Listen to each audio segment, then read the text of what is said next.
अमीर महिला बहुत दुखी थी। 30 की उम्र पार कर जाने के बाद भी उसे कोई बॉयफ्रेंड नहीं मिला। एक दिन वह बहुत परेशान हो गई और आधी रात को बार में चली गई, जहां उसने एक ग्रामीण युवक को अपने पास ले लिया। वह युवक पूरी तरह से उलझन में था, लेकिन अचानक ही अमीर महिला का साथी बन गया। अगले दिन अमीर महिला युवक को अपने माता पिता से मिलने ले गई, लेकिन चूंकि वह युवक एक गाँव का साधारण लड़का था, अमीर महिला के माता पिता उसे बिल्कुल पसंद नहीं आए। जब उन्हें पता चला कि उनकी बेटी ने ऐसे आदमी से शादी कर ली है, तो उन्होंने उसे और लड़की को घर से बाहर निकाल दिया। अब दोनों के पास रहने के लिए कोई जगह नहीं थी और वे सड़क पर सोते थे। भूख लगने पर वे जमीन पर पड़े लोगों के बचे हुए खाने खाते थे। युवक ने सोचा कि ऐसे नहीं चल सकता, इसलिए उसने बाहर जाकर अपना भविष्य बनाने का निर्णय लिया। उसने अमीर महिला द्वारा जमा किए गए 2 किलो चावल को लेकर विदा लिया और विदेश चला गया। समय जल्दी बीत गया। 6 साल बाद अमीर महिला और युवक की एक सुंदर बेटी हो गई थी, लेकिन इन वर्षों में उनके जीवन में बहुत कठिनाइयां आई थीं। एक दिन महिला अपनी बेटी के साथ अपने भाई की शादी में गई। वहां उनके भाई ने उन्हें नीचा दिखाया और उनका मजाक उड़ाया। भाई ने कहा कि महिला द्वारा दिया गया उपहार बहुत छोटा है और उसे लेने की हिम्मत ही नहीं है। युवक ने गुस्से में आकर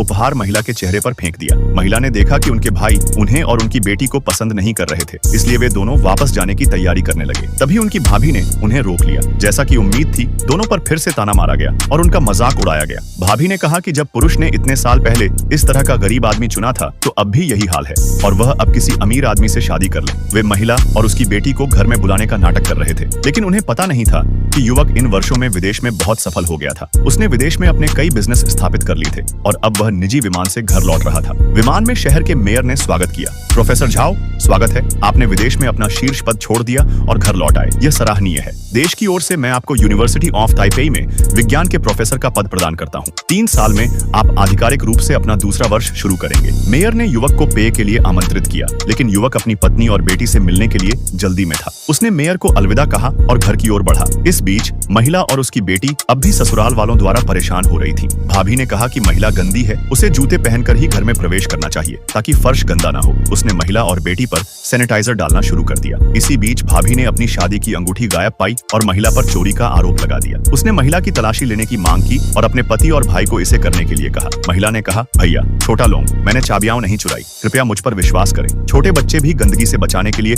2 कदम पीछे हट गए। चीजें माँ से चोरी नहीं हुई, ये गलत आरोप है।